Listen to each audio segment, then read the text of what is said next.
Assalamualaikum warahmatullahi wabarakatuh. Perkenalkan, saya Febianti Eka, NIM 023, perwakilan dari kelompok 7, akan mempresentasikan hasil diskusi kami terkait dengan konsep atau desain interior dari perpustakaan perguruan tinggi. Nah, dalam hal ini kelompok 7 mengusung konsep industrialis. Untuk anggota dari kelompok 7 yakni ada Nur Aziza, Siti Kolosetun Aziza, Murni Ambarwati, dan saya sendiri. Nah, mengapa perlu dilakukan sebuah perancangan untuk desain interior dan juga konsep bagi perpustakaan? Hal itu dibutuhkan agar para pemustaka atau para mahasiswa nantinya lebih merasa nyaman, aman, dan tertarik atau minat datang ke perpustakaan secara sukarela. Di samping itu juga, sebagai sebuah upaya untuk meningkatkan kepuasan dari para pemustaka itu sendiri. Dan dalam hal ini, konsep industrial ini diangkat karena terlihat lebih kekinian dan cocok bagi para mahasiswa di mana yang saat ini termasuk dalam generasi milenial. Karena dapat dilihat sendiri realitanya saat ini, cenderung banyak mahasiswa lebih memilih untuk mengerjakan tugas ataupun melakukan hal-hal yang lain di sebuah kafe ataupun di coworking space daripada di perpustakaan. Oleh karena itu, perpustakaan membutuhkan sebuah perancangan ataupun perombakan dari desain interior ataupun konsep perpustakaan agar mahasiswa ini lebih memilih perpustakaan daripada tempat-tempat yang seperti coworking space ataupun cafe dan lainnya. Yang diharapkan agar mahasiswa ini lebih suka atau berkunjung secara sukarela seperti yang telah saya bilang, untuk membaca buku dan melakukan segala kegiatan yang ada pada perpustakaan yang dirasa memiliki desain yang menarik dan nyaman serta cozy dan sesuai dengan karakteristik atau yang dibutuhkan oleh mereka. Kemudian tujuan dan manfaat. Jadi tujuan dari adanya makalah ini yaitu untuk yang pertama adalah mengetahui bagaimana konsep dan tema perpustakaan dengan konsep industrialis.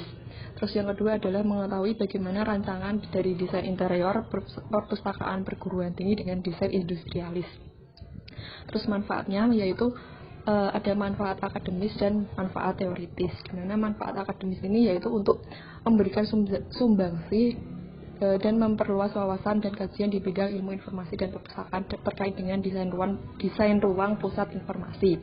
Terus yang kedua adalah manfaat teoritis, di mana manfaatnya ini adalah untuk memberikan wawasan dan kajian terkait ilmu informasi dan perpustakaan melalui tugas pembuatan desain ruang perpustakaan. Selanjutnya berbicara terkait dengan konsep atau tema dari perpustakaan industrial ini sendiri.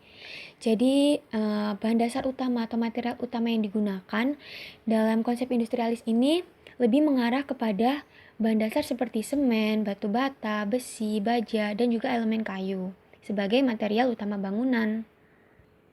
Untuk desain tempatnya sendiri dapat dikatakan seperti bangunan lama atau seperti bangunan industri, di mana juga akan memanfaatkan barang-barang bekas ataupun merecycle barang-barang bekas seperti aneka material yang berbahan dasar kayu, pipa, lampu-lampu, dan lain sebagainya. Nah, bahan-bahan tersebut juga bertujuan untuk memunculkan ataupun memacu ide kreatif dari para mahasiswa yang akan memasuki perpustakaan konsep industrialis ini sendiri. Lalu lanjut dalam tahap rancangan dan desain interior dari perpustakaan industrialis. Yang pertama ada tata ruang, kedua ada material, ketiga ada furnitur, keempat ada warna, 5 pencahayaan, 6 sirkulasi udara, 7 suara, 8 keamanan dan keselamatan.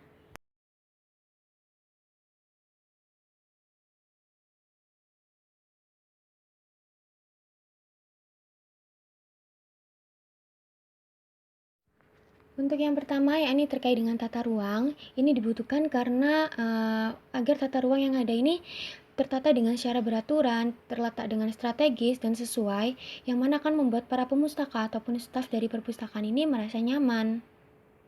Dan tata ruang pada perpustakaan industrialis ini sendiri, yakni dengan desain yang terbuka ataupun open. Jadi dapat dikatakan perpustakaan industrialis yang akan kami rancang ini bersifat ekstrovert. Dengan konsep yang terlihat tegas, tegak, luas tanpa ada banyaknya sekat-sekat ataupun ruangan yang berkelok-kelok. Intinya seperti you can see everything just in one place or spot. Jadi para pemustaka dapat melihat segala ruangan, segala penjuru ruangan hanya dalam satu titik mereka berdiri. Untuk tingkat lantai sendiri, perpustakaan industrialis yang akan kami usung ini akan memiliki 2 tingkat lantai, dikarenakan bangunannya secara sendiri sudah dapat dikatakan luas, jadi tidak perlu banyak tingkat lantai. Dan tidak perlu diberikan sekat-sekat seperti lantai-lantai pada perpustakaan pada umumnya. Jadi ketika menginjakkan kaki di lantai 2 dapat melihat keadaan keseluruhan di lantai 1, begitupun sebaliknya. Untuk lantai pertama sendiri akan digunakan atau sebagai tempat penyimpanan dari rak buku dan juga sebagai hall atau ballroom yang dapat dimanfaatkan sebagai ruang santai ataupun untuk mengadakan beberapa event seperti live music, teater, show ataupun bazar dan selain sebagainya, serta disediakan beberapa tempat seperti tempat duduk yang memanjang serta meja dan juga beberapa kursi yang berhadapan. Sedangkan untuk lantai 2 sendiri, terdapat reading area, ruang diskusi, coworking space, mini kantin, dan beberapa fasilitas seperti musola, corner-corner seperti American Corner, Japan Corner, dan lain sebagainya. Seperti yang kita bilang, kita memakai open ataupun terbuka. Oleh karena itu, pemberian jarak-jarak, luas jarak antara rak dan barang-barang yang ada di perpustakaan ini, yaitu dengan jarak yang tidak terlalu dekat. Ada beberapa jarak tertentu yang terlihat lebih luas. Dan juga pada bagian atas, yakni akan kami desain memakai panel yang berasal dari kaca dan besi yang dapat dibuka tutup secara otomatis disesuaikan dengan waktu dan juga kondisi cuaca. Kedua yakni material, di mana material utama dalam pembangunan konsep industrialis ini sendiri berbahan dasar kaca, kayu, beton, dan juga besi.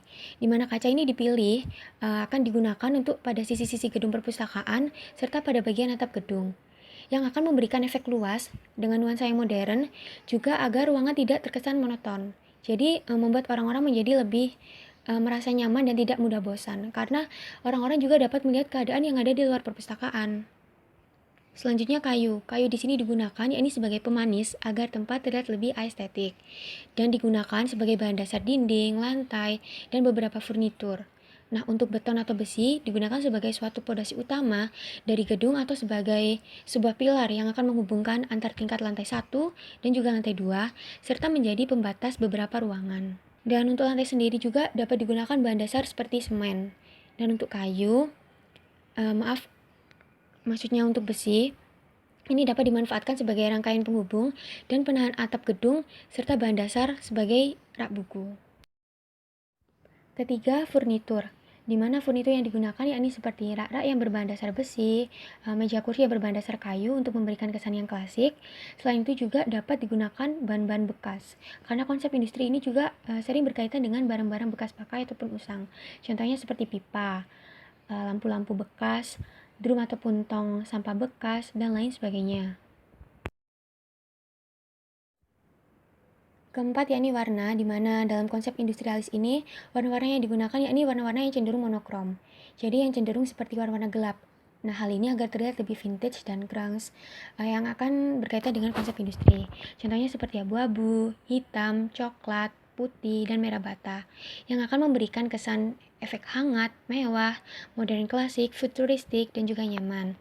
Namun di selain penggunaan warna-warna monokrom, kami juga akan menggunakan warna-warna pastel yang sedikit lebih cerah. Contohnya seperti kuning, merah muda, biru, dan juga hijau. Agar tempat-tempat tidak terkesan lebih monoton dan hanya digunakan pada beberapa furnitur saja. Jadi tidak mendominasi. Kelima yakni pencahayaan, di mana penataan cahaya dalam perpustakaan kami ini akan cenderung lebih mengandalkan pada pencahayaan alami yang berasal dari sinar matahari langsung. Dikarenakan selain menghemat pengeluaran, cahaya alami ini dirasa memiliki efek yang lebih baik dibandingkan dengan cahaya buatan. Penataan cahaya yang ada ini juga harus disesuaikan dengan penataan tata letak ruang seperti yang telah disebutkan. Misal seperti area baca ataupun reading area dan juga rak-rak, maka dibutuhkan pencahayaan ruangan yang cukup dan disesuaikan dengan waktu. Dan untuk di samping pencahayaan alami ada juga pencahayaan buatan, namun hanya pada beberapa tempat, di mana akan menggunakan beberapa lampu seperti lampu gantung ataupun lampu tempel yang memiliki kesan yang old, yang akan dipasang pada beberapa spot pada bagian perpustakaan, seperti pada setiap sudut ruang ataupun area membaca. Dan keenam ada sirkulasi udara, di mana dalam perpustakaan kami ini nantinya akan banyak ada penggunaan dari udara yang lebih alami. Karena pada beberapa bagian tempat akan dipasang pada beberapa jendela ataupun atap yang dapat dibuka tutup secara otomatis sebagai tempat ventilasi.